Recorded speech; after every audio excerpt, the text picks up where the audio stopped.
So who all coming for you guys? Yeah. Yeah, it should be my dad and Austin. I think Axton has some school with him or something. Okay. No, have Laura. We need to put one of them on the floor. Yeah. Especially Oh. this one. We'll stick him on the floor. Yeah, you guys had fun when he wasn't here. Hey, it's real. Yeah, someone's got to bring out all the conjecture, Hey, yeah, and it's usually his job. I mean, it's in his job description, yes. Hey, I love the conjecture. Yeah. I prefer it over a cup Exactly. of coffee, having breakfast and just laughing at each other. But hey, fortunately, the folks that are online. That's how you know it's a great question. When I ask it and Harry goes, "Are you free next Wednesday?" Yeah, I got an answer, but it's going to be about 2.5 hours. yeah. That's the real problem with me is here's the answer to that question. Mhm. And can I give it 20 minutes on Bible study Right. night? Probably not. People at home are starting to fall asleep. Oh, yeah. Well, no, people on this side of the table is like, talk more. Maybe I won't have to read. There you go. Maybe I can get out of reading all the names. Well, there aren't a lot of names this time. Hey, good to see you, partner. Like I always think about it like this way. I remember every year, and when football's back up again, you do your spring and summer trainings where you're mainly just working out, going through the motions, and then there's always that first day of full pass. You get your tackling, your hitting groups, and you'll always see that one guy who's kind of like, okay, and then he's on the other side. Oh no. Hey man, swap me. I don't want to go up against him. 3 times my size. That's what happens in basketball. That happens? So there's this one team, they're like all in us. They're all trying to like call us together. Don't have that in our house. And How's that for our roasted people? That's good. And then I've got the other I'm bowl. like super good, so I can get I can like eat around. it in a bowl. Excuse me, are you moving in? Did you see that girl in the news that was a high school? She scored like 4 baskets in like 30 seconds. They were getting Just on. it was just on national news. They were state tournament or whatever, or they're going to finals. It's just the finals, but it was like the last 30 seconds they were losing, and it was like crazy. She Down got to the wire. Yeah, down to the wire. She scored 4 baskets in like 30 seconds. In the speakers. Yeah. Oh, wait, or something. The crowd is, I got No, it. they The were crowd. going crazy. Yeah, it was. I mean, it was just like all of a sudden the ball was going and she'd throw it and make it. It was like, what? Throw it and make it. No. No, it was like, you'll probably see it. You'll see it No, on I the news definitely- again. And it's like, Matter of fact, I just saw yesterday. I was going through Instagram and I saw it was a Sports Center. I can't remember if it was Sports Center or ESPN, but there was a gal who she went to El Dorado. She was 2 years younger than me. Fantastic basketball player. She's a starter for LSU now. But she won Gatorade Player of the Year for New Mexico, all this crazy stuff. And it was interesting seeing an ESPN thing for Bella Hines, LSU, and I'm like, she's El Dorado. I was like, I went to high school with her. That's crazy. I literally remember seeing this gal passing by my locker because she has an older brother who was in football, so obviously I know him and his brother. in fact, yesterday on local news, there was a kid when our granddaughter was wrestling. He's like from El Dorado and he's blind. He's from Africa. He's from South Africa. He's an exchange student. And he's blind, but he wanted to wrestle, and they had to kind of guide him up there. And they had a little bit of different rules for him to wrestle. But if any sport, that would be the sport that you could do. It's literally all hands on. It doesn't get more hands on than that. You gotta love an underdog, man. I told Abby, make sure you watch it. It's on Channel 4. And she goes, okay. And I sent it to her and I said, was that cool? And she goes, oh, I missed it. So I found the thing and sent it to her. But it's like her to miss it. Man, George, actually, not so long ago, I was being a little reminiscent. I couldn't find one of my old interviews from my senior year. It was some people, I think it was KOAT. They came and interviewed our El Dorado football team because our homecoming game was coming up. It was a sports channel thing. But I remember I was one of the guys that got interviewed, and it was funny because I wasn't as well spoken as I usually am because they pulled me right out of the middle of practice. So like in the interview, like I'm all sweaty, my hair's a mess. I'm like, yeah, we're gonna go out there, play football, and everyone is really big. We're gonna do great. We'll win. All right. And I was trying to find that video because I say in the interview, I was probably saying something stupid. But I guess it's probably too long gone now. I couldn't find that video. That was my claim to fame too. That was Hollywood calling. Had you ever made it to the NFL, they would have dug that Exactly. up. Yeah. This guy was an idiot. No, compared to some of them, Nick Silver was very well spoken. Oh, yeah. It's not a person. I'm on this side. Yeah, well, yeah. There's some guys, you know, these NFL players, they'll do a post game conference or something. You know, they're answering questions. I'm watching it. I'm like, oh man, I didn't know they had. Okay. Before Laura comes in, which might be there right this minute, we were thinking to have a mini new house party for her next Friday night, although I know some people are going out of town.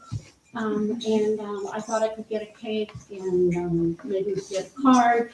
She has lots of stuff. I don't know that she needs anything. If you want to do a joke gift or something that you give everybody when they move into their first house, I thought we could do that next Friday. Here, Maybe you can do it at her here, house. here at the Bible You study. could do a platter like you did for me. Mini Yeah. celebration. Yeah, mini celebration, big event for her life, you know. Yeah, I'm really good. So when Austin gets his house, I was going to give She him loves this Amazon. stuff. She loves I made Bill a Amazon. platter for his birthday. It was really nice. If he laughed, Well, you can She has I'm gonna find it. I'm gonna find just it. broke the internet. I know. It looks like about a 2-year-old, kind of like your interview. Yeah, just like my. Kind of like, this is, one girl did good, but I put it on here at least. I wasn't ashamed of it. Look at that. That was his birthday present. Because that last Friday was his birthday and I did not tell anybody. I mean, I painted that at the Wow. ceramics place. The trailer was already on there and the words. I was about to say the trailer looks fantastic. It was kind of like colored by number. All the blues are blue, all the threes are blue. Blue and the green I did, and I made the tree in the sunshine. Hey, I am not. Tough to That's do. my kind of. No, I'm obviously stick figures all the way. So, yes, and I was very quiet about his birthday last Friday too. I was. 5-minute warning. He's like, Don't say a word. Ignored completely. Wait till I'm 80. I made it. Oh yeah, there's so many members. You know, I have them in my office, and you know, as I'm pulling up their profile while they're sitting in front of me, I can see date of birth. I can see how long they've been a member with us. And there's some people, oh hey, I can see your birthday's coming up in 3 days. Happy early birthday! And for folks who are 85, they're like, well, just another year. They're like, it's nothing special to me, kid. Yeah. I had the teller tell me the other day, your license is expiring in May. I said, oh, thank you. I did just look at that recently. Oh man, And her son Anthony. What was it? came to do some- I think it was. I can't remember what the circumstance was. But my dad had come to my room and said, "You know your license has been expired for a week." I said, "No way!" I pull it out. You're not kidding. Sure enough. Tomorrow at 1. So I go to the MVD. I do the right thing. I get my little paper He copy. wanted to. 2 days later, I got pulled over, and I'm like, "Thank Oh, God." God. My dad told me to go to the MVD. Yeah. One time I was at a restaurant, I was getting a beer, and the waitress, she says my ID, and she says, "You know your license is expired." I'm like, what? And then she says, "Gotcha." It's a good thing I have a sense of humor who would because know? some people would not Yeah. not be happy about But it. that's a good one. But Because it like, was who such would a- know that? Who yeah. would know when it's Yeah. I know. I don't think you know until it's like you get to the MVD and you're like, oh, really? Well, when you get my I age, couldn't have just- no, I have not hit the point where you have to We have to do it every year. annual. Yeah. I think mine expired in 2 years. Oh, thanks. I had somebody. Well, it's good that your dad knew your license was expiring. Yeah, I think it was you were looking for like a business card or something. So he opened my wallet and he was like, wait a second, this guy's ID is Yes. Okay, so we're are the ships from? Indonesia. Just a guess. Yeah. Sourced from the finest corn. Grown only on the Himalayan foothills with a gentle monsoon breeze. by Incan people. Yeah. No, he's stealing it. I know, I'm just eating. Yeah, Harry, we got. Yes. Did we get through chapter 2 of Joshua's Cannibalism, yes. Or were we like We got snacking? to Jude 22. Yes, I did. Well, actually, only Only one son. So maybe we did that No, last the other time. son, Solomon offers to cut in half. Well, I mean, they boil one of the sons, and then the other lady hides her son, so that way they don't have to boil him Yeah, and eat him. yeah. That is correct. I came across it during Bible today. Yeah. Again, because I found it Hey. last week. During a siege, anything edible is probably going to be. Ew. So I want to make sure. Ugh. I want to make sure this one is. Didn't say it was fun. I'm just saying that's reality. Because in one of my Bibles, say with 4, it said bird dung, Yeah. dove dung Dug them, yeah. would go for 2 ounces of silver, Yeah. a cup. That would be $160 in today's silver For price. poop? Yeah. Yeah. Oh man, Because, back then they used it for all sorts of things. yeah, Fire to burn suns. Isn't it great to have an expert in your family on the Bible? I'm not an expert. I read a lot. You're more expert than I think. We're an well, expert in besides anybody Chris, Hold the rest on of a us. second. I know. No, he's Well, got me. He's But got that's me. her grandpa, you're not. No, Well, she has very knowledgeable. I try to be correct. And if I'm wrong, I prefer being corrected. That's helping me Right? because I'm not wrong. The This next is why I correct Us you. to correct you. Yeah. Thank you. As I, especially when I'm doing like legal stuff like trusts and Mhm. power of attorney, and I get tons of questions, and I'm like, you know what? I do not know, but I'm gonna go find out for it. 'Cause I'm like, Yeah, right now. especially like legal stuff, I'm like, I don't want to give you the wrong answer, and then you go out Do you and do set up something. trust there? Oh yeah. Well, It slices, it technically, a dices, they'll trust is take your money technically set every up way. with the estate attorney. Oh. But we kind of facilitate all the financial stuff of a trust. But like some people have in their trust, like the reallocation of assets, like, oh, I want my son to have my car, I want my kids to have my house. So that makes it really easy, but we wouldn't handle any of that stuff because it's kind of outside of our bounds. But if it says, yep, this person has full transactional authority for this account. This one was yesterday. There. We're gonna take all that stuff with us when we die. It's gonna be cremated with us. The money's just gonna be stuck somewhere and my kids will never know where. I just want Never know. Okay, guys, Make it like a is nice 6:30. treasure map. We've We got have to people solve 5 online. riddles. Right. Need to get started. That's a good idea. Oh my God, look at that. Okay. Okay, we've got Laura, Kathy, Patsy, Maria. Maria, glad to have you with us. I hope you're feeling better. Yeah. I don't know. She just signed in. Hello to my friends. I'm recognizing your statement. You have all the information I've got. Okay, let's go to Lord in prayer and get started. Father, thank you for Joshua. Thank you for the conquest, even with all the mistakes. Thank you for Jesus. Be with Maria. Help her to heal quickly. In your name, amen.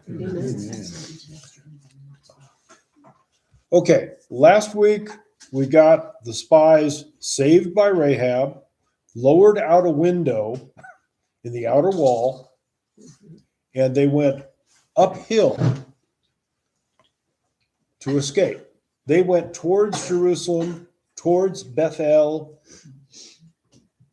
and just hid in a cave for a couple of days until the guards got tired of looking for them. They didn't cross at the 2 or 3 crossings they could have. Even in flood stage, there are places that you can cross the Jordan River. Modern days, you can cross at any time, anywhere you want. But this was before the dams. They come back to report to Joshua. They're standing on what I believe is Tel Al-Hammam Abel Shatim, because that just means the house in the acacia trees. Acacia trees are the first real growth that will come back after you have a high saline soil. Since Sodom was overwhelmed by a salt wave, it would have taken several hundred years for the soil to allow vegetation to grow again, scrub growth, and there weren't any villages there because you couldn't grow wheat. You have to have a salt layer of less than 6 parts per million for wheat to grow, 9 parts per million for barley.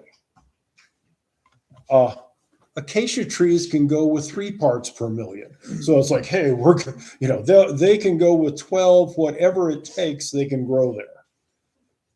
And the house among the acacias, it's a little hill.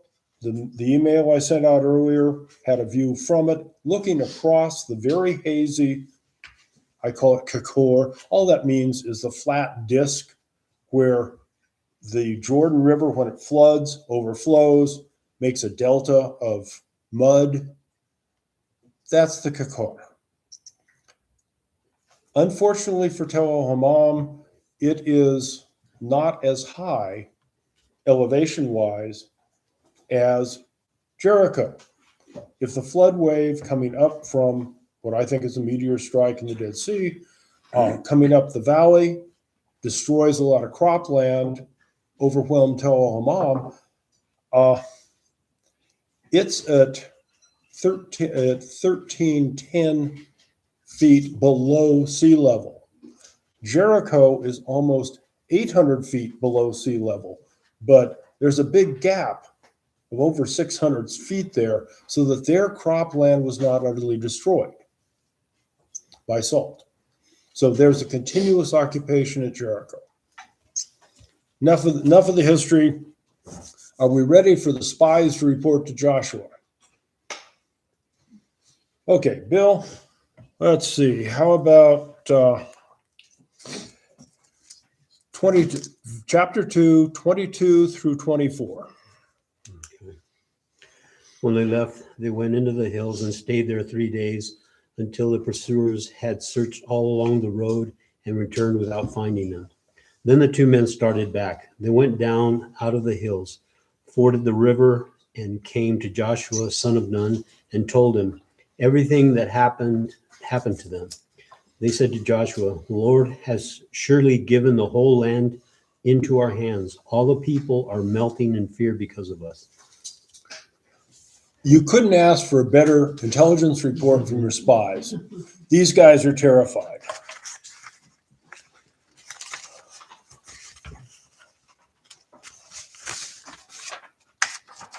Just to remind people, sent this out as well, Jericho is a walled city. It's only about 2.5 acres inside of the outer wall. Now, the rich people live up here, the priests, the king. Now, the king is simply the head man of that city. They're called kings because they like the title, but they really don't have the power of a king as we know it. He only has about 80 soldiers. And they're also his police force and his fire department, and it might include the guy that cooks his meals. We're not sure. But they did have a good wall. The dating on that wall varies depending on which expert you listen to. But when they called all their people in to the city because the Israelis are going to invade, oh my goodness, they've already wiped out the folks on this side. That has become the territory that the 2.5 tribes accept. The Arameans, they've taken out Moab. Moab should have been listed as well. But Moab, Ammon, and the folks up here on the hill country, they have successfully conquered, overrun, and taken control of. So that kind of news crosses the river I mean, Amman, Jordan is only 60 miles from Jerusalem, two capitals of two modern nations.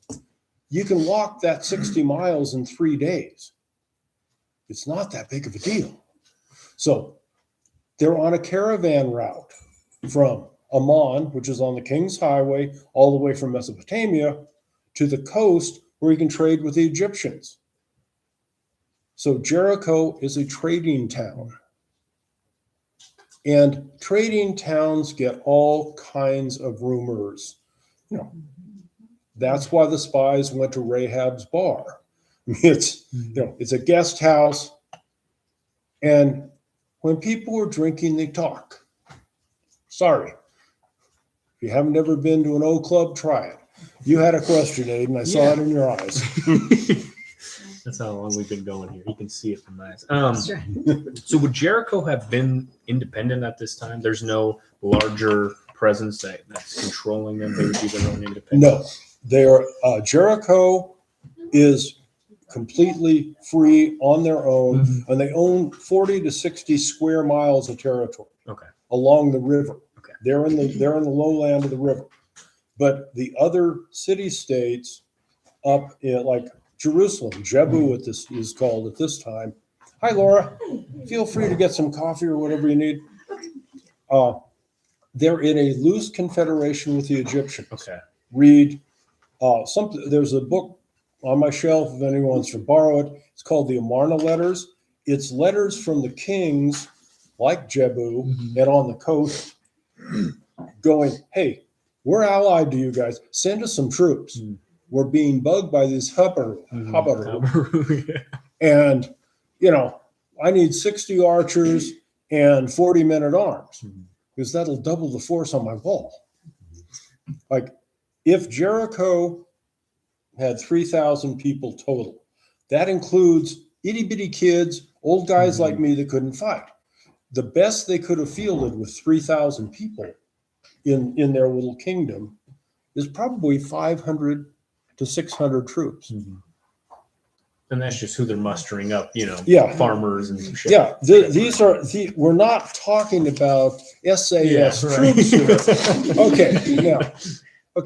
Now, if you're going to defend this thing, how far around is that outer wall? That's pretty The short answer is about 1,300 meters. So that's one guy every 7 Yeah, Every 7 feet. But if you're smart as the king, you're going to put your best fighters, or firefighters and policemen, at the front gate. Because if that's the only hole in the wall. crowd control, right? Yeah. Well, no, not crowd control. Well, if they were to break in, you need someone there to. Well, if the Hebrews, Yeah. if the Hebrews bring a battering ram and try and break down the door, you want to be going, patoo, patoo, patoo, shooting arrows at them. You know, you don't have farmers doing that. So you want your first line of defense to be some guys that know how to fight, you know, how to yeah, swing And- the club. your weakest point is the gate. So you put your best fighters there.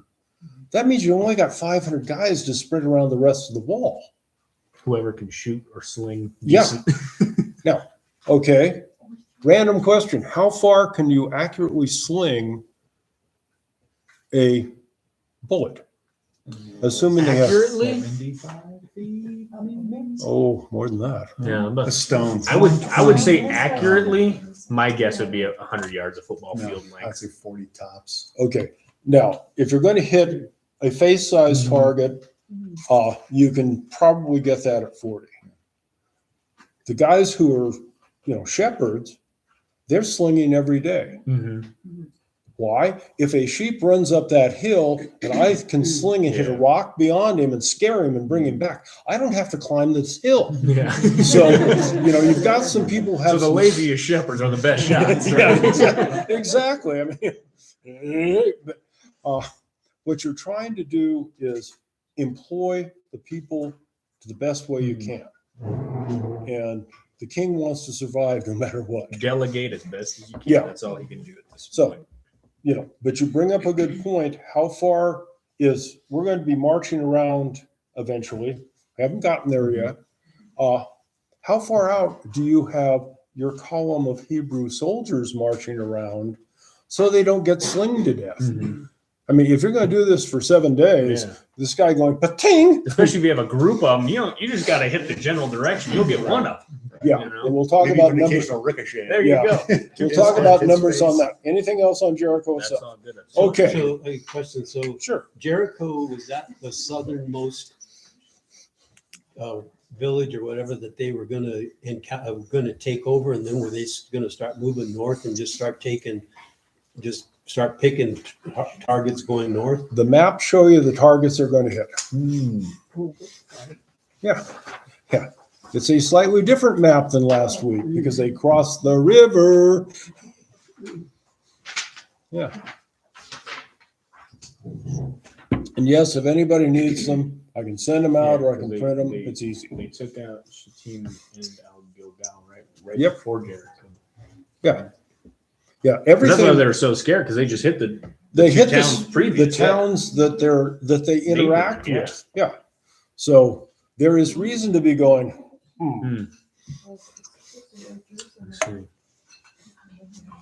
okay. Are we ready to move on to chapter 3? They're preparing to cross the river. Okay, 3, 1 through 5, please, Paula. Early in the morning, Joshua and all the Israelites set out from Shittim and went to the Jordan, where they camped before crossing over. After 3 days, the officers went throughout the camp, giving orders to the people. When you see the ark of the covenant of the Lord your God and the priests who are Levites carrying it, you are to move out from your positions and follow it. Then you will know which way to go, since you have never been this way before. But keep a distance of about 1,000 yards between you and the ark. Do not go near it. Joshua told the people, consecrate yourselves. Okay, so let's hold it there. Now, this is the plan. They're camped on the east side of the river.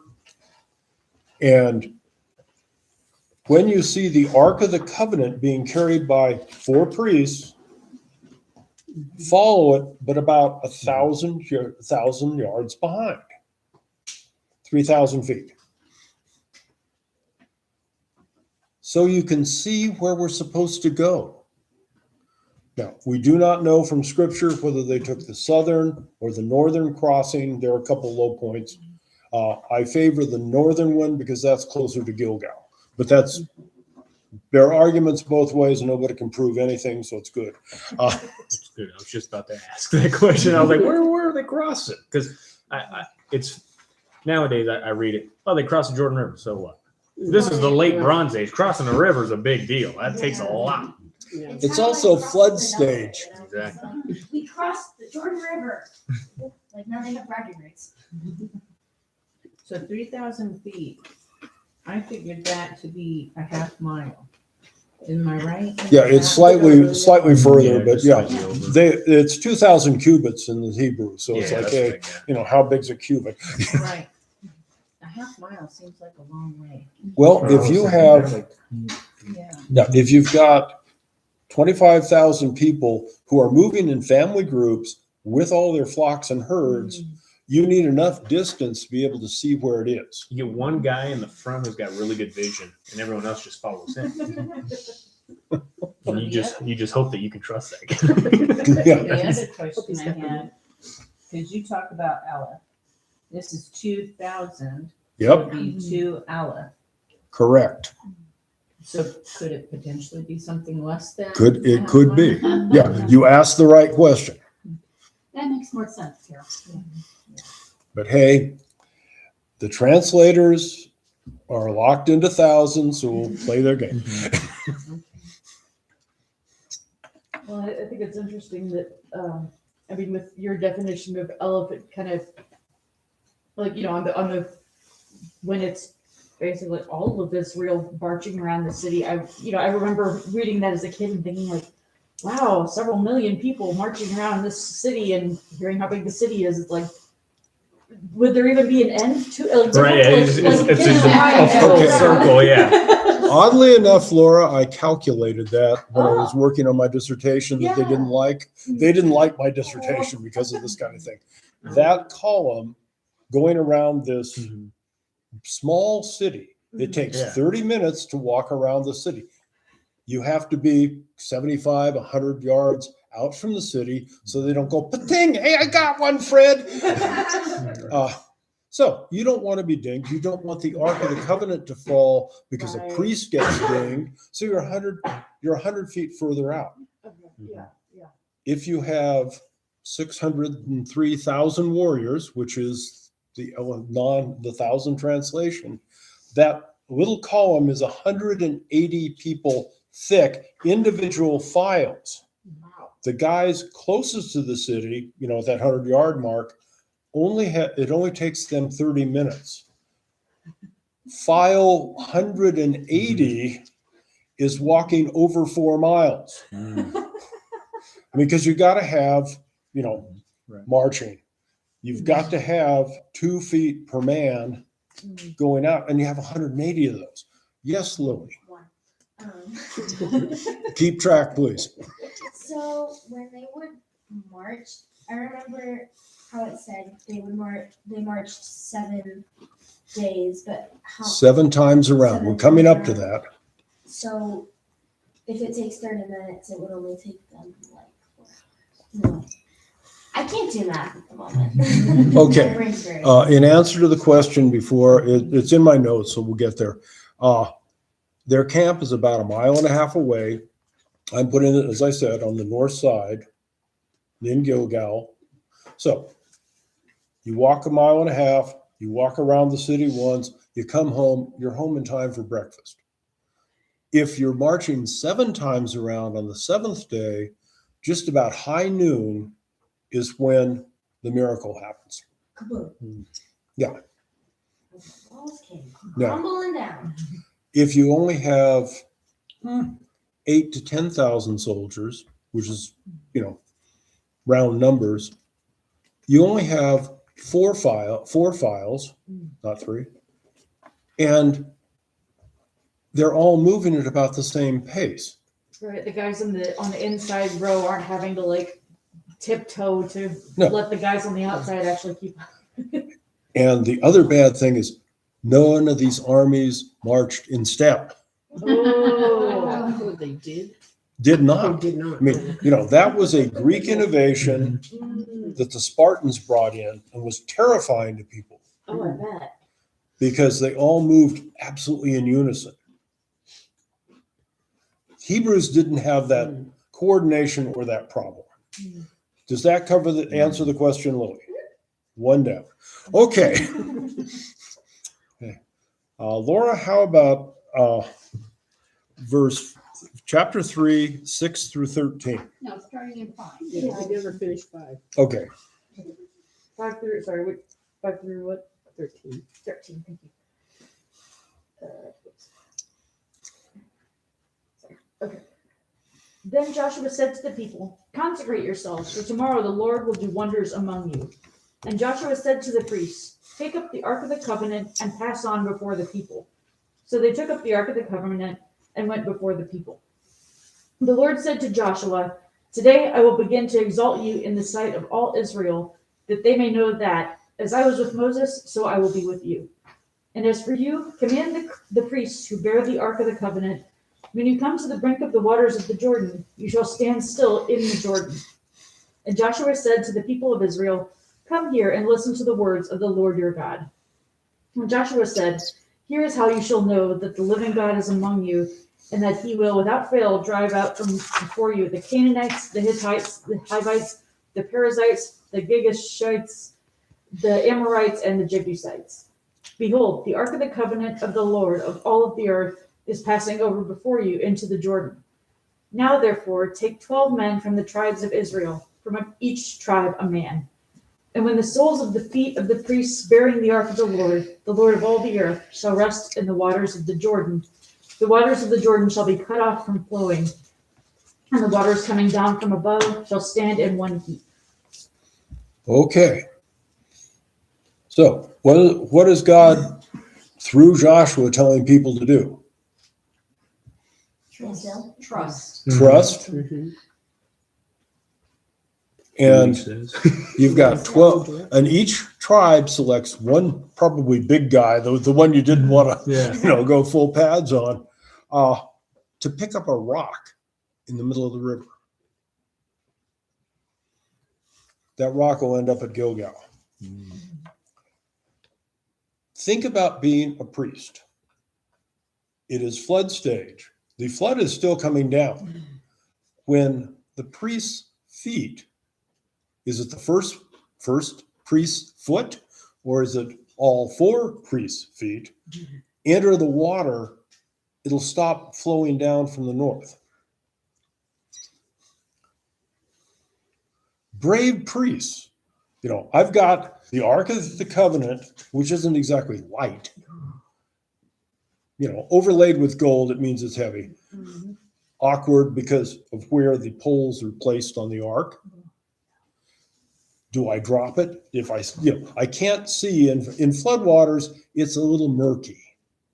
Well, I imagine if they accidentally, I guess a logistical question, how would they go up or down hills without someone getting, lightning bolted by God, because the ark would slide along the poles? Well, sliding on the poles, you can adjust with your shoulders. That's why when they tried to bring the ark up during the time of David, they put it on a cart, and exactly that problem happens. Reaches out to support the ark, and he's gone. Right, yeah. I was just picturing it whacking me in the back of the shoulder or something. I don't know. Lily, could you go get my Ark of the Covenant, please, with the priest? She knows where it is in the office. Historically accurate. Yeah, semi. Yeah, the only thing she's not supposed to have. Yeah, thank you, Lil. Okay. The rods are low, bottom of the box. So that's tippy. These people have to adjust, how they're going. Right. So you can put that in the middle if people want to look at it. So that's not attached on there at all. It's just sitting on there? No, they run through round circles. Okay. So you do have that's 4 accurate. points of contact with 2 poles.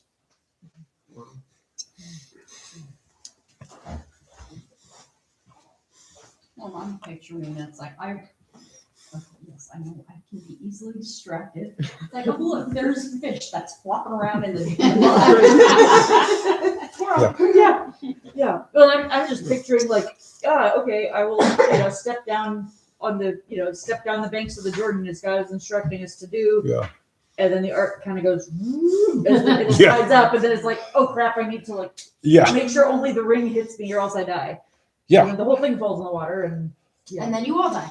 yeah. But I mean, I don't know. It seems, with it being that heavy and with it being a very top-heavy arrangement, it seems like the sort of thing you would not do without focusing on it fully. So. I'm hoping that they covered it with the fabric so that the lid doesn't come off. No. Yeah. And it appears like the thing that's holding would be what would hit your hand, not the. Right. Oh, okay. Maybe. Yeah. Well, Hey. and also God was with them. Yeah, exactly. Yeah. That's the whole point. I just got a note from Maria. She is still in the hospital. My response was bummer. I mean, If there was a time you were paying attention, carrying that would be the moment. Yeah. Be laser focused. Yeah. And I'd probably be like, "Oh, butterfly," and then they would all be like, "Pay attention, you're gonna die." Sorry, did you say here? Did you Say- say anything else? Okay. Her 2 notes are, "Hello, my friends," followed by a couple of minutes later, "Still in the hospital," spelled HOSPIT. And my response was bummer, because I assume she's watching us. Make fun of her at every chance, okay?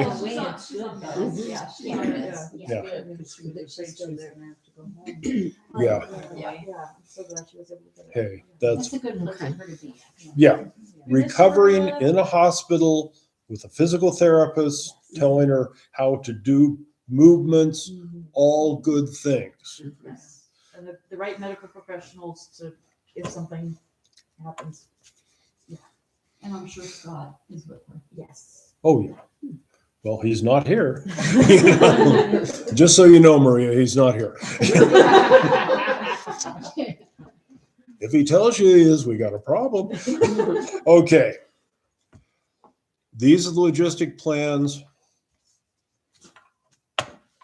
Are we ready to advance? Yes. Okay. 3 through 7, 3, 14 to 17, please. So when the people broke camp to cross the Jordan, the priest carrying the Ark of the Covenant went ahead of them. Now the Jordan is at flood stage, all during harvest. Yet as soon as the priests who carried the Ark reached the Jordan and their feet touched the water's edge, the water from upstream stopped flowing. It piled up in a heap a great distance away at a town called Adam, in the vicinity of Saravan. While the water flowing down to the sea of the Arabah, the Salt Sea, was completely cut off. So the people crossed over opposite Jericho. The priest who carried the Ark of the Covenant of the Lord stood firm on dry ground in the middle of the Jordan, while all Israel passed by until the whole nation had completed the crossing on dry ground.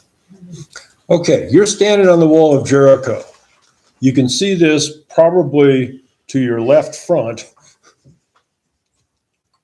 The river stops flowing. The priests are standing with the Ark of the Covenant in the middle of the riverbed, and everyone else is going around them flowing. The great distance is about 15 miles. It's where the Jordan narrows, possibly an earthquake. A natural dam was formed briefly. But the timing on it, think about it. I'm in Jericho. That river's protecting me from the Israelites. They can't cross in flood stage. If you thought that everything's going well, it just went south. And everybody is going around the ark Around the ark, at a half-mile distance. Like a half yeah, mile from the ark, they're going around. yeah, depending on the word Aleph, yes. Could they see the water piling up? No, it's hazy. You know, that photo I put out Right. to the announcement, it's hazy in the Kakar. You couldn't see 15 miles upriver. Well, but what would you see then? If you're on dry ground, next to you, there's gonna be water. Well, okay, Or is there, it dry ground for 15 miles till? 15 miles up, the river stopped flowing. So it had to have stopped flowing before they stepped off For it to be dry, for it to be dry. but then they have a huge area in which to cross. Yeah, you've got about a mile wide pile of mud. It's great for growing crops later, but you know, it worked real well in the Nile Valley. But they're crossing probably a half mile of mud, maybe more. Well, I mean, is the word they're using for ground haraba, is that Okay. like dry ground, or would that include mud? Because it's translated as dry ground in mine. Yeah, it's translated as dry Mud. ground. The ground is dry. However, if you've got a riverbed, you are going to have puddles. I'm sorry. That's true. Yeah, yeah. Well, the water was still flowing when the priest touched. Yeah, they the foot, touched so- it, and all of a sudden it stops up there. I'm not sure how far in they went while it was slowing down. Right. But if they touched it and the earthquake or whatever blocks it, and when the flows stop there, it starts getting narrower. I just keep walking towards the water. Yes. And this was like the second or possibly even the third generation from which the original folks had a similar experience. Oh, yeah. Okay. Yeah. A lot like escaping from Egypt and crossing on dry ground. I mean, Generations. generations. And the only two there may be people who were under 20 that would remember it. But only 2 guys are still standing that were part of that.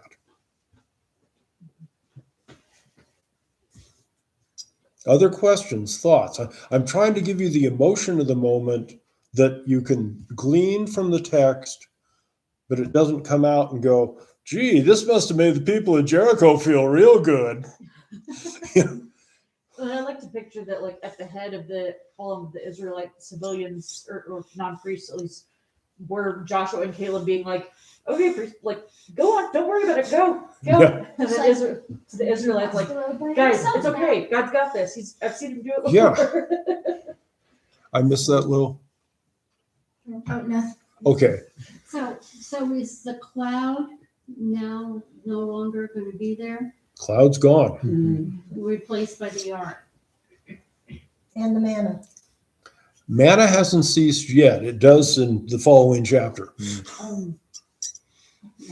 So Okay. things are changing. Yeah, they crossed the river. They're entering the land that God's promised.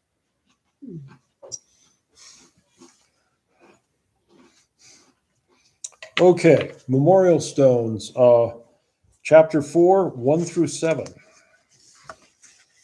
When the whole nation had finished crossing the Jordan, the Lord said to Joshua, choose 12 men from among the people, 1 from each tribe, and tell them to take up 12 stones from the middle of the Jordan, from right where the priests are standing, and carry them over with you and put them down at the place where you stay tonight. So Joshua called together the 12 men he had appointed from the Israelites, 1 from each tribe. And they said to them, go over before the ark of your Lord, into the middle of the Jordan. Each of you is to take up a stone on his shoulder, according to the number of tribes of the Israelites, to serve as a sign among you. In the future, when your children ask you, what do these stones mean? Tell them that the flow of the Jordan was cut off before the ark of the covenant of the Lord. When it crossed the Jordan, the waters of the Jordan were cut off. These stones are to be a memorial to the people of Israel forever. Okay, he's got 12 bulky guys to pick up a big rock and carry it out of the river about 1.5 miles to where they're going to camp. And then we're going to build a memorial, not at the edge of the river, but at Gilgal, which is far enough out that it wouldn't be washed away in the future. So people remember what happened. And when you're walking with your sons, what are these stones, Dad? It's a memorial. Those were the stones in the middle of the Jordan, and you can tell the story. We're in a pre-literate culture. Those 12 stones stacked together, people remember what it is. And that's how it is communicated to the bulk of the people. Are they still there? Not that I've seen. When this was written, Joshua, yeah, they were there. But Gilgal is Palestinian territory. I don't go in there a lot. Sorry. And it's a flood zone, so it could easily be. Yeah. Yeah, it's only 3,400 years ago. Rocks don't move much. But I mean, if people, I mean, for all the times that the Israelites did forget God and do other things later on, then it's entirely possible that at some point someone was like, a rock to build my house with. Okay. Yeah, I need 4 big rocks for the cornerstones of my house. Yeah. Yeah. This rock is perfectly house shaped.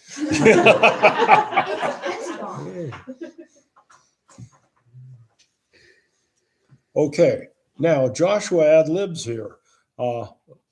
Verses 8 through 14, please. So the Israelites did as Joshua commanded them. They took 12 stones from the middle of the Jordan, according to the number of tribes of the Israelites, as the Lord had told Joshua. And they carried them over with them to their camp, where they put them down. Joshua set up the 12 stones that had been in the middle of the Jordan at the spot where the priests would carried the Ark of the Covenant had stood, and they are there to this day. Now the priests who had carried the ark remained standing in the middle of the Jordan until everything the Lord had commanded Joshua was done by the people, just as Moses had directed Joshua. The people hurried over, and as soon as all of them had crossed, the ark of the Lord and the priests came to the other side while the people watched. The men of Reuben, Gad, and the half-tribe of Manasseh crossed over, ready for battle in front of the Israelites as Moses had directed them. About 40,000, give or take, armed for battle, crossed over before the Lord to the plains of Jericho for war.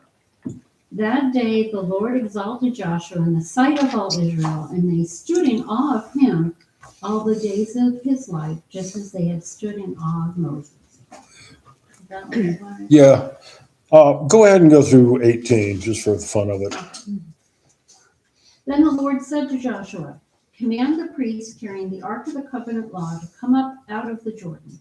So Joshua commanded the priests, come up out of the Jordan, and the priests came up out of the river carrying the Ark of the Covenant of the Lord. No sooner had they set their feet on the dry ground than the waters of the Jordan returned to their place and ran at flood stage as before. Brave priests. And who were they? Aaron's dead. Aaron's dead, probably the sons of Phinehas, his son. But, you know, he had two sons that didn't offer false incense and were still alive. But fortunately, you've had 40 years. A priest has to be ordained, has to be 20 years old. They just barely made it.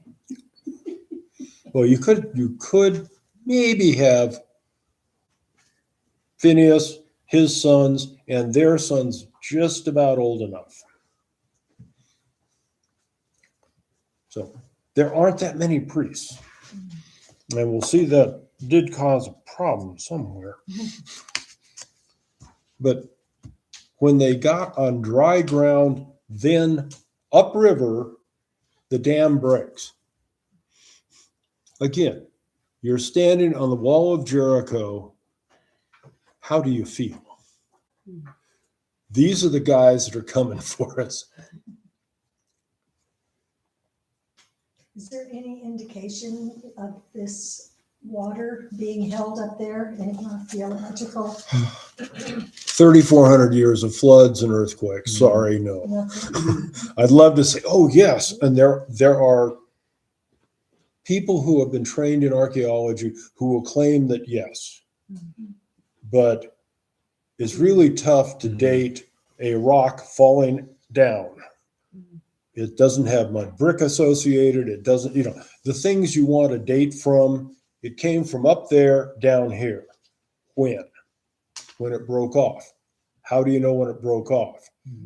I mean, there are people who claim, yes, they have found it, but there are people that claim a lot of things. Well, I mean, I imagine that the water piling up in a big heap, whether that was in the form of a dam or just, you know, had Or God put his hand there and said, stop. Right. Yeah. Yeah, yeah. And then all of that being released suddenly, it's like, okay, that could create some like sediment patterns or something. But again, it's a river in flood stage. It's already kind of flooded. Yeah. So Especially since it said it, as per usual, it overflows all its banks. So I mean, there's so much water going through there. I totally agree. If someone was to find the spot, there's been so much water passing through for such a long time. There's no way we could. Right. I think it'd be incredibly, almost impossible to find where they crossed. Ah, but if there's money in it, somebody will. That's true. Well, also, I mean, For I see $1. that, okay, it says in verse 8 that, you know, the people did as Joshua commanded and picked their stones up out of the Jordan. But then in verse 9, Joshua sets up 12 stones in the place where the priests stood. So there are 12 stones in the river and then 12 stones in Gilgal. Is my reading. Yeah, different translations actually have he took the 12 stones from where their feet were sitting. Oh, okay. But English translations, there are a couple of them that render there's a second memorial in the middle of the Jordan. Right. I have a And footnote for until, gosh, okay. oh, what's your footnote read? Probably more articulate than I am tonight. No, it just said, or Joshua also set up 12 stones before that phrase. So. Yeah. Okay. You know, was it a platform for the priest if the water comes back? I mean, you know, Well, mine has, I can read my footnote. okay, Or my, please. My commentary. It says 12 stones picked up from the riverbed became a memorial to God's faithfulness. They were set up at Gilgal, which was Israel's first campsite in the invaded land. Placing 12 stones in the riverbed itself commemorated the place that God dried up, where his ark had been held, and where he showed by a miracle his mighty presence and worthiness of respect. Yeah. Like I said, I didn't read that in the Hebrew to really get my read, but I've got good translations.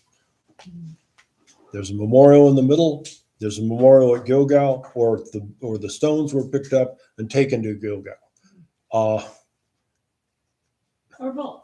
Or both. I mean, it's ambiguous. That's why when I first asked somebody to read that, it was Joshua does something God didn't say. When you mentioned like he was like getting extra credit or something, or Yeah. whatever it was that you said, No. It's like, I'm an engineer by trade.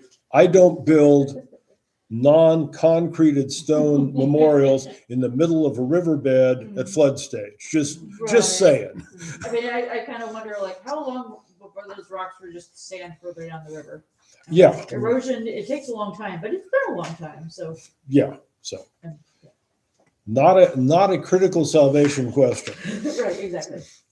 Okay, ready to move on to chapter 5. Oh, this is a toughie. Verse 1. I'm not gonna finish the rest of this. Oh, okay. I'm sorry. I just keep jumping ahead. 19 to 24. Sorry.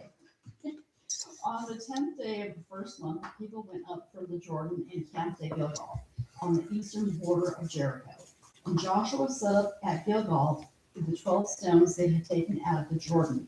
He said to the Israelites, in the future, when your descendants ask their fathers, what do these stones mean? Tell them Israel crossed the Jordan on dry ground.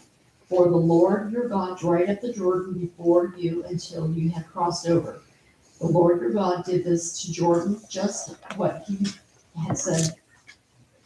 The Lord your God did to the Jordan just what he had done to the Red Sea when he dried it up before us until we had crossed over.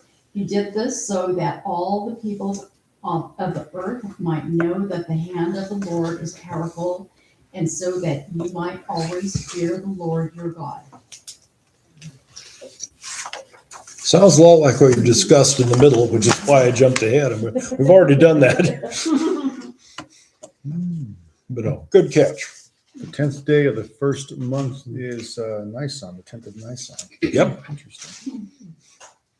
Okay. What is the 10th of Nisan? Isn't that preparation for Passover? Mm-hmm. Yeah, that's the day that the lamb is slaughtered.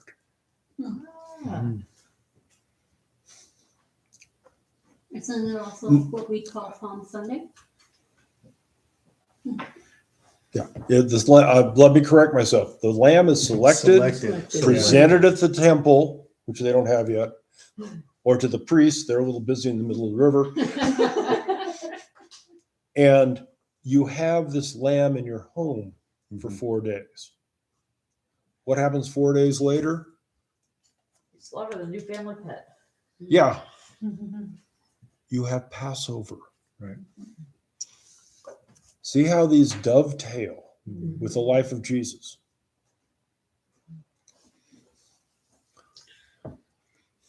Okay, Carol, you've got the tough one, a single verse. No, I'll let you read 1 through 8. I'm evil. 1 through 8. Okay. As soon as all the kings of the Amorites who were beyond the Jordan to the west, and all the kings of the Canaanites who were by the sea, heard that the Lord had dried up the waters of the Jordan for the people of Israel until they had crossed over, their hearts melted, and there was no longer any spirit in them because of the people of Israel. At the time, the Lord said to Joshua, make flint knives and circumcise the sons of Israel a second time. So Joshua made flint knives and circumcised the sons of Israel at Gebeth Haraloth. And Gilboa, sorry, or Gilgal. Give you, okay. And this is the reason why Joshua circumcised them. All the males of the people who came out of Egypt, all the men of war, had died in the wilderness on the way after they had come out of Egypt. Though all the people who had come out had been circumcised, yet all the people who were born on the way in the wilderness after they had come out of Egypt had not been circumcised. For the people of Israel walked 40 years in the wilderness until all the nation, the men of war, who came out of Egypt perished, because they did not obey the voice of the Lord. The Lord swore to them that he would not let them see the land that the Lord had sworn to their fathers to give us, a land flowing with milk and honey. So it was their children, whom he raised up in their place, that Joshua circumcised. For they were uncircumcised because they had not been circumcised on the way. When the circumcising of the whole nation was finished, they remained in their places in the camp until they were healed. Let me do 9. Then the Lord said to Joshua, this day I have rolled away the reproach of Egypt from you. So the name of the place is called Gilgal, which means rolling in Hebrew, to this day. Okay, as a military question, how long does it take for an adult male to recover from circumcision? 7 weeks. In the late Bronze Age. Do I have Neosporin? Really? Frozen bag of peas. In the late Bronze Age. I mean, Okay, you can go back to Genesis. On the third day, everyone in the city was sore, and Jacob's sons come in and kill them one at a time. Levi and Simeon, yeah. For So- more than 3 days. More than 3 days. Figure a week. Infection and being what is Lily still here? Yeah. Okay, are you awake, Lily? Okay, good. So we crossed the river, we set up a memorial, we circumcised all the men. Why weren't they circumcised in the wilderness? because they weren't walking with God. There's a reason they were wandering for 40 years. They weren't doing things correctly. They weren't acknowledged. They were also weren't acknowledging Passover. Thank you, Aiden. Harry and I talked about that for 30 minutes and came to that conclusion. Yeah, exactly the same conclusion. You ought to be teaching. So check this I'm out. serious. So check this out. They so they set up the 12 stones. So now we have a covenant memorial. Mhm. They've passed through water just like they did crossing the Sea of Reeds. Mhm. So we almost have like a baptism through water process happening again. Now, once they have this baptism by water happening again, and they're on the side of the promised land, now they, on the 10th of Nisan of all days, they decide to Purely go ahead, random. purely random. They decide to go ahead and circumcise all the men. So now we have a new establishment of the old covenant Yep. with a covenant people. And Thank you. blood Go ahead. involved, I mean, or at least I assume blood involved. I've never. been Oh, yeah. circumcised, of course. Trust me, there'll be blood involved. Okay. Well, I don't know. Vessels go. Yeah. But I mean, I do think it's interesting that, like, even though Moses was with them right up until, almost until they crossed the Jordan, like, he had basically God or a messenger of God trying to kill him because his two sons weren't circumcised Yep. until his wife, did that and Yeah. threw the foreskins at his feet or whatever. And so Yeah. it's like, shouldn't Moses? I mean, I get that the guy's busy and harried and got a lot of angry, stiff-necked people to deal with, but you'd think he would have been a little more like, guys, seriously, do the thing. But I don't know. It's interesting, and I mean, Well, okay, Moses wrote the 5 books of Moses. Duh. Included in there is you circumcise on the 8th day. right. It was not practiced under Moses' leadership because that generation was out of fellowship with God, and they inflicted that on their children. Right. What does that say about the relationship of a father to their children spiritually? Not great. But Chris's explanation is spot on. Saved me a lot of talking. Yeah. Harry? Yes. Okay, so this is a silly question, but what did Joshua do with the spare parts? Do with what? The spare parts. They left them on the hill. That's why they call it the Hill of the Foreskins. Okay. They hung them up on a tree for all Okay. to see. They saved them for David. They made No, we're not Friendship jumping bracelets. for Second Samuel. Friendship Okay. bracelets will braid them together. Okay. Next chapter. Okay. Now, how many thousands? Yeah. How many thousand? If Eloph's 1,000, how many sons are there? At least 500, yeah. 500? Okay. Yeah. If Eloph's 1,000, you have 603,000 warriors. How many sons do they have? Yeah, at least, One or two. another, 600,000 people. Warriors need to be circumcised. Yeah. I mean, so, And you've only got you only got a handful of priests that can do this procedure. So Yeah. These poor I'm just guys gonna are go to swamped Lane. all day. yeah. I mean, It would take years to circumcise 1 million boys. yeah. Yeah. Hey, but if you think about it, they'll get pretty good. Yeah. I mean, after you've done 100, you probably got it pretty. Well, I mean, just I- imagine, like, first you have to step into the. I'm not going to cattle management. I went there, no. I say we go into cattle man. Thank you. You were saying, Laura, I'm sorry. Oh, no, that's okay. I was just thinking, like, man, that's gotta be an interesting time for them. Like, okay, first we have to carry the Ark of the Covenant into the river at flood stage and just trust that God will keep us from, getting swept away or drowned. Yeah, And now we're having to circumcise several thousand to million people, depending on the definition of Elof. yeah, They're having quite a month. yeah, they're having a bad day. Here's our thanks for being faithful and crossing the Jordan We're River. supposed to leave. Yeah. This is like, I guess it's okay, God knows best. You think they give their soldiers a break if they have to get circumcised? Yeah. Or they're just like, you're circumcised, all right, go stand duty. And you're like, Yeah. It said they Yeah. give them time to heal. Yeah, it says they stayed in their places in the camp. Yeah. So we don't know what he did with them. No, I mean, the foreskin they're taking is a small amount of skin. Well, maybe for you. Yeah. It was to them too. But it hurt. I was trying not to go here. This is a bad group. I feel sorry for Maria because we're all laughing. So I can't imagine what she's going through. It may give her something to laugh at. But it might hurt. Yeah. if you think this is bad, how do you think my mom feels? Is she watching? She's probably asleep right now. Yeah, really. After dealing with him. Okay. I do not know where the bio waste went. Sorry, can't answer that question. But the entire the population of warriors for the children of Israel are out of commission for a week. And they're going to stay in their tents going, oh. The wailing. What's interesting is it's talking how the soldiers see them coming through the water. They're overcome with fear and they take off. Little did they know that if they were stuck around, They would have stuck around. all the men would be laid up Yeah. within the next 3 days, 3 to 7. 3 to 7 days, and they would have been easy picking. Depends on the vitamin K in your blood. Okay.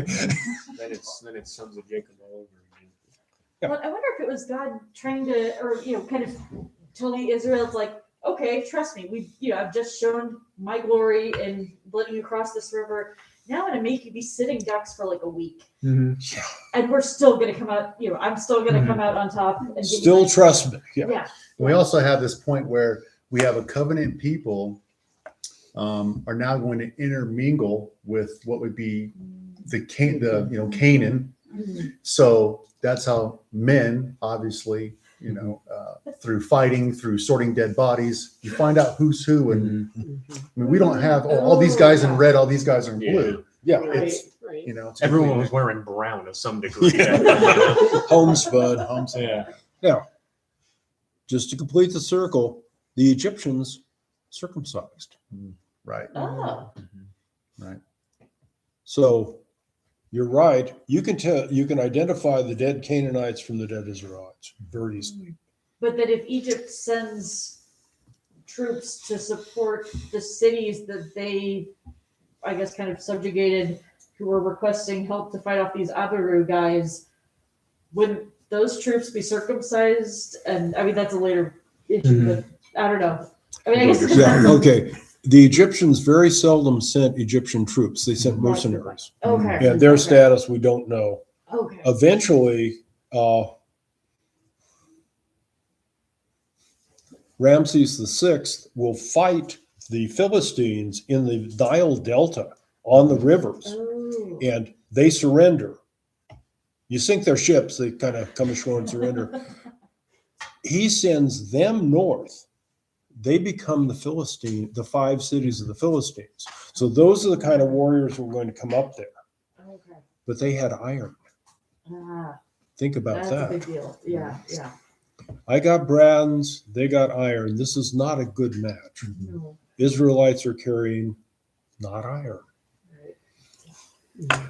Okay, any more questions at this point, or can we go forward?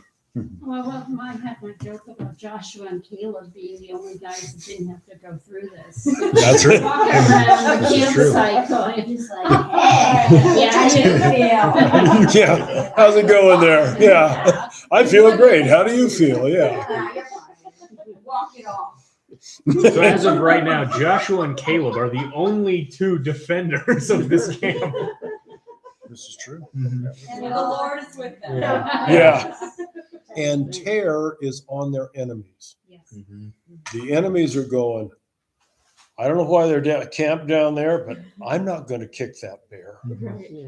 Might have been a lot of screaming down there. Yeah. Yeah, that's probably why there was some added terror. Like, man, these guys are screaming day and night. What's going on with them? They must be crazy. Do that to their own people. What they do to their own guys, what are they going to do to us? That was a good This crew. We might get through chapter 5. Okay. How about 5, 10 through 12, and 13 to 15? How about 10 through 15? I want to get through chapter 5 at least. Is it my turn? Yeah, I think so. Okay. On the evening of the 14th day of the month, while camped at Gilgal on the plains of Jericho, the Israelites celebrated the Passover. The day after the Passover, that very day, they ate some of the produce of the land, unleavened bread and roasted grain. The manna stopped the day after they ate this food from the land. There was no longer any manna for the Israelites, but that year they ate the produce of Canaan. Now then, Joshua was near Jericho. He looked up and saw a man standing in front of him with a drawn sword in his hand. Joshua went up to him and asked, "Are you for us or for our enemies?" "Neither," he replied, "but as the commander of the army of the Lord, I have now come." Then Joshua fell face down to the ground in reverence and asked him, "What message does my Lord have for his servant?" The commander of the Lord's army replied, "Take off your sandals, for the place where you are standing is holy." And Joshua did so. Okay. A Christophany, anybody? I love a good Christopher. We've Favorite parts. Now, Joshua, immediately after Passover, he's one of the 2 guys that can, goes to reconnoiter Jericho. What are they doing over there? And when he's going to see, he encounters a pre-incarnate Christ in the guise of the captain of the Lord's army, armed. The only time you see Christ like this is in the book of Revelation. I found it really interesting that he didn't say, "Do not be afraid." Right. Yeah. Yeah. Well, that's the number one telltale for me every time we're looking Old Testament and we see Yes. angel of the Lord. Right here it Yes. says the commander of the Lord's army. The first thing says Joshua falls on his face to the earth and worships. And I'm like, well, he doesn't say don't worship me because every time this happens, the angels say, don't be afraid, don't worship me. I'm not the big guy. Yeah. Here's what you got to do. Even though angels are supposedly bigger than just regular size men. Oh, yeah. Well, 2 angels walked with God up to Abraham's tent, had lunch with him, and they went down to destroy Sodom. But they looked like normal men. So God's setting up this really great comparison of Moses versus Joshua with almost the same experiences. Yep. I mean, God spoke to both of them, but God spoke more directly to Moses and more in depth. Yeah, it's much more intimate with Yes, Moses. yeah. But they both have the crossing the sea and the river. We have the burning bush that was holy ground. Here we have holy ground. Apparently sandals are bad. With Passover in both of them. And then we go from the cloud of fire to the ark. Yep. And the 12 stones. Moses did 12 stones at the base of Mount Sinai. Yep. And we have the memorial 12 stones. Yep. Yeah. Joshua is the same as Moses in his relationship with God, but God deals with him on a different level. Joshua is a man of war. Moses is the lawgiver. Moses is humble. Not so sure about Joshua. Because a humble military commander is sort of a contradiction in terms when you have to physically lead the army in the attacks. And Joshua's been doing that since they entered Sinai. He's the one that leads against the Amalekites so they can get into Sinai after crossing the Red Sea. Okay. We're about to hear the battle plan. This is a marvelous battle plan. You're going to love it. Joshua 6, 1 through 5.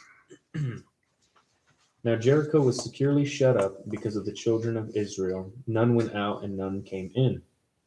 And the Lord said to Joshua, see, I have given Jericho into your hand, its king and the mighty men of valor. You shall march around the city, all you men of war. You shall go all around the city once. This you shall do 6 days. And 7 priests shall bear 7 trumpets of ram's horns before the ark. But the 7th day you shall march around the city 7 times, and the priests shall blow the trumpets.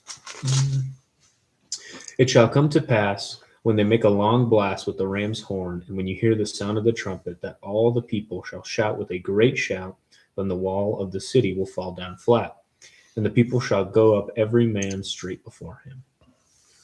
Okay. You're looking at a probably 20-foot exterior wall.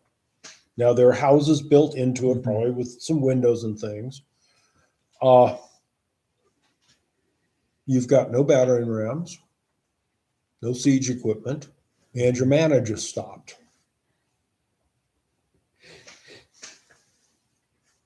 Joshua takes his battle plan. We're going to march around 1 time each day.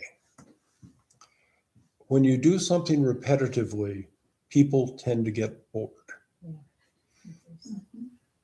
What are you talking about? That's the entire military. Absolutely, yeah. But that's why we have, E5s and above. Oh no, that's the best. They don't do anything. Yeah. We're seeing all these little tidbits of ceremonial types as we're crossing. Yep. And now we have 7 days of marching in a fasted state. Yep. So they're in a ceremonial procession. Yep. They are a covenant people, and now they are technically fasting. Yeah. Well, they're eating the fruit of the land, which means you're out scavenging for food. Okay. I was kind of wondering, do they buy food from the cities? Oh no, you don't buy. Well, You or take. barter Yeah, just And at this point, you'd have to assume that all the farmers surrounding Jericho would have retreated within. So now you have all these empty farms. Yeah. Cool, I'll take one. I'll wait till the sling guys on the wall go to sleep, and I'm gonna go take whatever was in that farmer's house. That works. Okay. Yeah, I was thinking like if they're trying to conquer the people, then I guess I was kind of having in my head. And I know this is a long time later, but like the kind of what you had for the like, oh yeah, this is fast food in Corinthian era sort of thing. Yeah. That's the wrong time period. So Yeah, no problem. Hey, that's why we have questions. Did Joshua tell the people the plan, or did they just say, today we're going out, we're marching around once, tomorrow we'll do it again? That's the next section. Oh, okay. Okay. He has to tell, now, he's speaking with God through verse 5. God says, here's what you're going to do. He's worshiping God who appears as a warrior, giving him confidence. Yeah, we're going to take this city. Now you got to sell this battle plan of marching around outside the city to the guys that have taken on 3 different kingdoms on the other side of the river. They have some experience fighting people outside of city walls, and when you see a chance, you go in. That's not how God's going to do it. I'm going to show you a miracle. Not a good stratagem, but a miracle. We're going to march around the city once each day and go back to camp. Thank you. So, yeah, think about being Joshua. We call the 12 war leaders from each of the tribes. You go, here's our battle plan. Okay, boss, we're ready. 5 paragraphs. They're ready for a 5 paragraphs. Yeah. Okay. With that in mind, Chris, how about 6 through 11? Then Joshua the son of Nun called the priests and said to them, take up the ark of the covenant, and let 7 priests bear 7 trumpets of rams' horns before the ark of the Lord. And he said to the people, proceed and march around the city, and let him who is armed advance before the ark of the Lord. So it was when Joshua had spoken to the people that the 7 priests bearing the 7 trumpets of ram's horns before the Lord advanced and blew the trumpets, and the ark of the covenant of the Lord followed them. The armed men went before the priests who blew the trumpets, and the rear guard came up after the ark, while the priests continued blowing the trumpets. Now Joshua had commanded the people, saying, you shall not shout or make any noise with your voice, nor shall a word proceed out of your mouth, until the day I say to you, shout. Then you shall shout. So he had the ark of the Lord circle the city, going around it once, when they came into the camp and lodged in the camp. Okay. Is it normal for nominally a group of 6,000 men walking around a city to say nothing? Nope. All that you hear is the blowing of the ram's horn. The footsteps. Yeah. And you're watching them. They go around your city once. Then they go back to their tents. It sounds like a Monty Python movie. It does. Monty Python could have used this. Yeah, but I mean, it's definitely psychological. I mean, if I'm standing on the top of the walls and I'm the guard guy, I'm like, these guys are nuts. They come out here once a day, they march around, they blow some horns, and then they leave. Like, what are they planning? What are they thinking? I'm terrified just thinking about it. And every time, You know the story. Yeah, exactly. Yeah. I know how it goes. and every time they walk out of camp, the king says, everybody to the walls. You can only be excited to go to the wall 1 or 2 days in a row, maybe the 3rd day if you're young. After that, it's going, I got to climb those stairs, stand in the Watch these sun guys run around in a while circle. these guys walk around us and go back home. Wow, this is a good deal. I want to go farming. Yeah. You know? These guys just ate all my stuff. What the? You're watching them walk Yeah, by. they just wiped out my whole crop. Yes. Okay, so did they not know that 7 is the number of completion? They, the Jerichoites, or they, the Israelites. They, the Jerichoites, 7's not a special number. for them. No. How about for the Israelites? Moses has hit them with 7 so many times. 6 days you will go and gather manna. On the 6th day you'll gather twice as much because you don't get any on the 7th. Well, we don't know how smart they were, but they might have gotten. Do we, I was gonna say, do we have any archaeological evidence in the original place of Jericho that gives us an idea? I mean, obviously they were a pagan city, but like the information we have about Sodom and because the Bible tells us about the things they were involved in. Was that type of behavior normal for that region? Were some cities worse than other? And what do we know about Jericho from a secular perspective? Okay, Catherine Kenyon excavated in 1956 a temple that would have been to what we would call Isis, a female deity that seemed to be the god of that city. But they've since found other shrines and temples. So probably it was a polytheistic pagan city. What their practices were, I can't tell you. I don't know. Because it's interesting that, you have this taking place, and, as I was just reading, I'm getting these like feelings of, man, this feels like Revelation, trumpets and horns in 7 days and Sure 7 months and does. so on. And it's almost like there's a process of judgment taking place upon a city. And, yeah, interesting. Well, when we get to the seventh day, everyone, okay, spoiler alert, everyone in the city and all the property in the city is dedicated to God. That means you kill it. Everything but Rahab. Yeah. Rahab's windows family are- is the right, only yeah. are the only survivors from Jericho. Very reminiscent of Lot and his family for sure. Yeah. But Jericho is going to be looked at by the other kings on that map. Now, if you are another petty king like Jebu, Jerusalem, which has a 20-foot wall, a couple of 3,000 people can come into it, the total destruction of Jericho has got to be a life-changing event.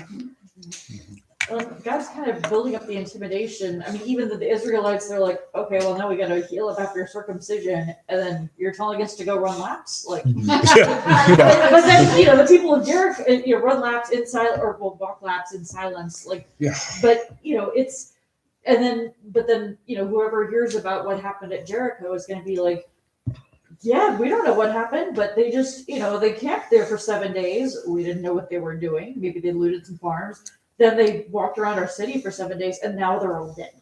Yeah. I mean, that's got to be just. It sort of gets your heartbreaking to everyone attention. Yeah, Right. yeah. Right. So even, it reads weird, but then thinking about it, it's like, that is a power play. And if anyone's going to make a power play, it's God. I mean, of course. Well, I mean, we even talked about, with Very the much. Pharaoh of Egypt, how God was hardening his heart. Why? Because this has to happen. It has to take place this way. The surrounding nations have to literally be shivering in their boots by the time they're out of the 40 years. And God's like, I'm going to take Joshua. He's my God. Let's do this. Yeah, and he was very thoughtful, and I think we've talked about it. He was very thoughtful about how he didn't have the Israelites, or like he basically said, you're not going to conquer everything at once. I'm going to, you're going to go little by little. We're going to go at my pace, essentially. Right. Yeah. So that you're ready for it. It's not like overcome by other peoples or animals or I forget. Faith and trust. Yeah. Yeah. That's a song. Okay, I'm going to cheat and do days 2 through 6, then I'll pass it to Bill. Okay, then Joshua got up early in the morning, call it daybreak, the second day. The priests took up the ark of the Lord. The 7 priests carried the 7 trumpets made of ram's horn ahead of the ark and went on continually blowing the trumpets. The armed men went ahead of them, and the rear guard came after the ark, while the priests continued to blow the trumpets. On the second day, they marched around the city once, returned to the camp. They did this for 6 days. Okay, Bill, 15 to 21. Okay. On the seventh. Okay. The armed guard men and the rear guard, what's the difference between? Okay, you've got. You were here for a reason. Yeah, okay. Previously, the ark has always marched with 6 tribes in front, 6 tribes in back. The advance guard is from the 2.5 tribes on the east bank. The rear guard is the rest of the army. But they're all armed? Oh, yeah. Okay. This is to scare the guys on the wall that are falling asleep watching the march. Okay. Great question. On the seventh day, they got up at daybreak and marched around the city 7 times in the same manner, except on that day, they circled the city 7 times. Then the 7th time around, when the priest sounded the trumpet blast, Joshua commanded the army, "Shout, for the Lord has given you the city. The city and all that is in it are to be devoted to the Lord. Only Rahab the prostitute and all who are with her in her house shall be spared, because she hid the spies we sent. But keep away from the devoted things, so that you will not bring about your own destruction by taking any of them. Otherwise, you will make the camp of Israel liable to destruction and bring trouble on it. All the silver and gold and the articles of bronze and iron are sacred to the Lord and must go into his treasury." When the trumpet sounded, the army shouted, and at the sound of the trumpet, when the men gave the loud shout, the wall collapsed. So everyone charged straight in. They took the city. They devoted the city to the Lord and destroyed with the sword every living thing in it, men and women, young and old, cattle, sheep, and donkeys. Okay. Sounds like a normal Saturday night downtown Albuquerque. So from right here it says, abstain from the accursed things, lest you become accursed when you take them and bring them to the camp. So like as they're raiding, don't grab any idols just because they look pretty. However, right after it says, but all the silver and gold and vessels of bronze and iron. So I assume, so if I break into some guy's house as we're sieging Jericho and I see he's got a bunch of idols made of gold, can I take them because we're going to smelt them, or do I not take them because they're You take them and they go to the priest. Okay. They are dedicated to God. Notice, okay. All the silver, gold, and articles of bronze and iron are holy to the Lord. They go to the priests. But you don't put it in your tent.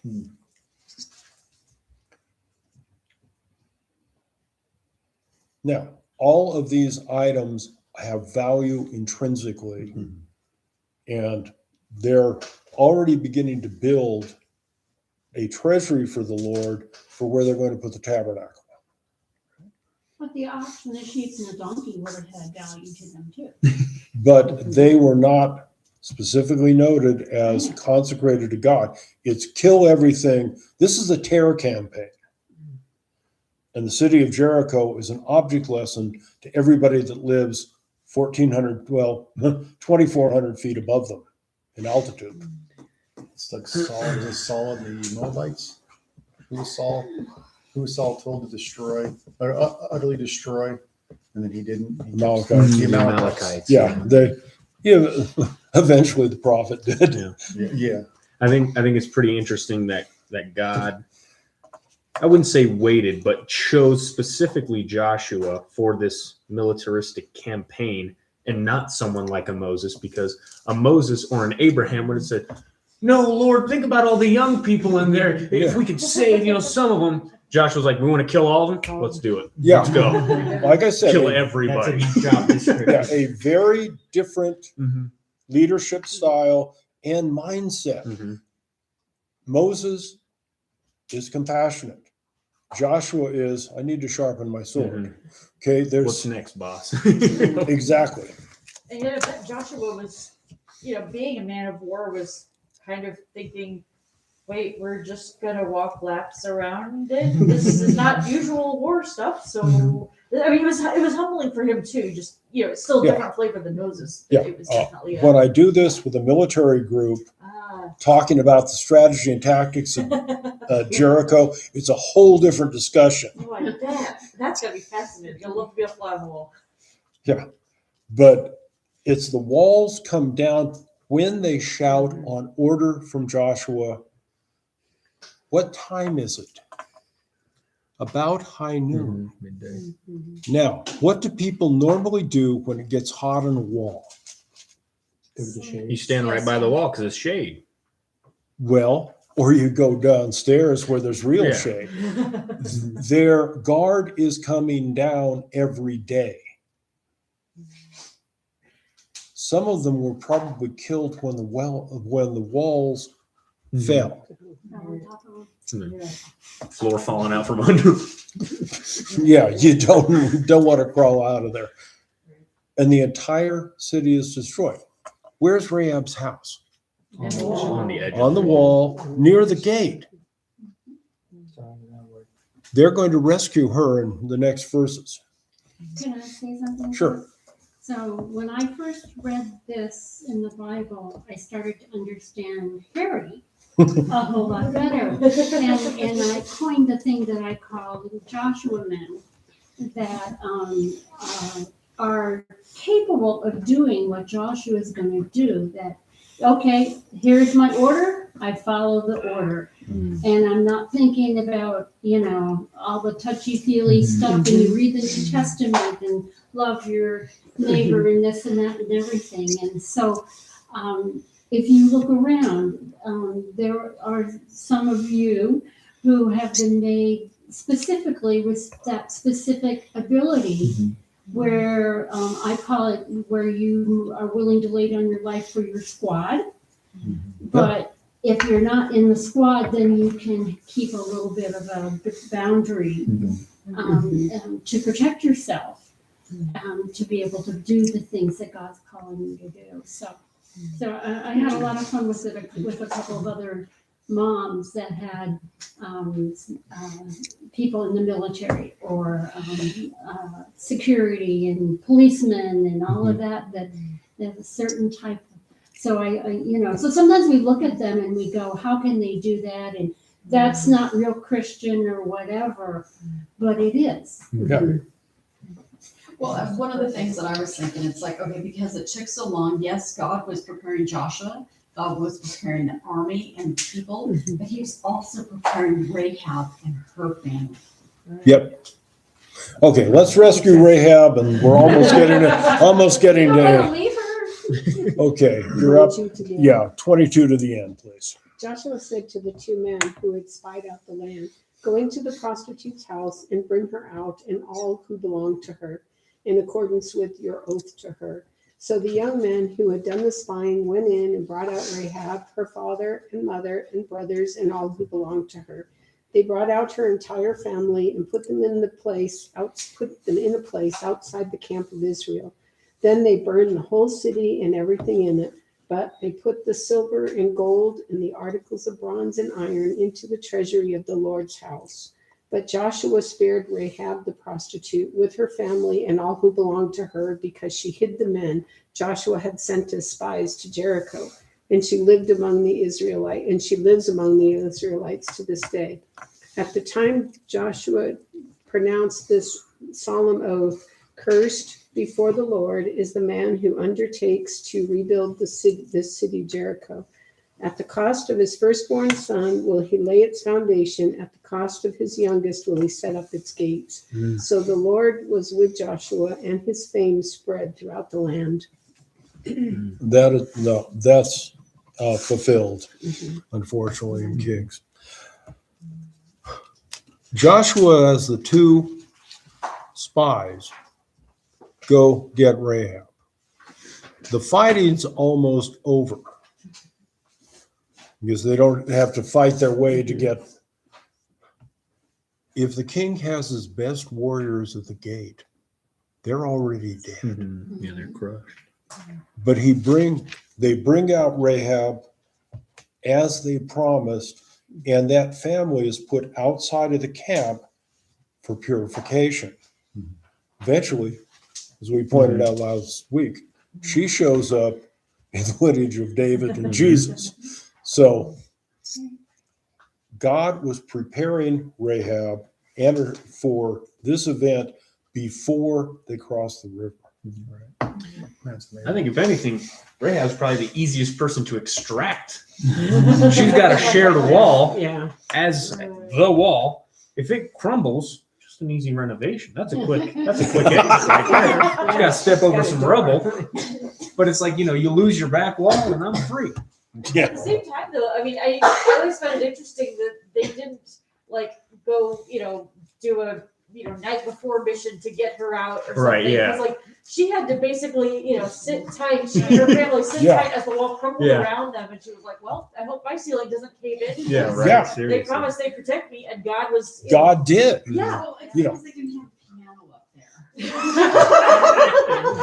A piano bar on the roof. Yeah. No. Right next to where she dried out the flax. Monday night is a Bible study because there's always the reference of me having a piano in my attic. Yeah, Which I don't, by the way.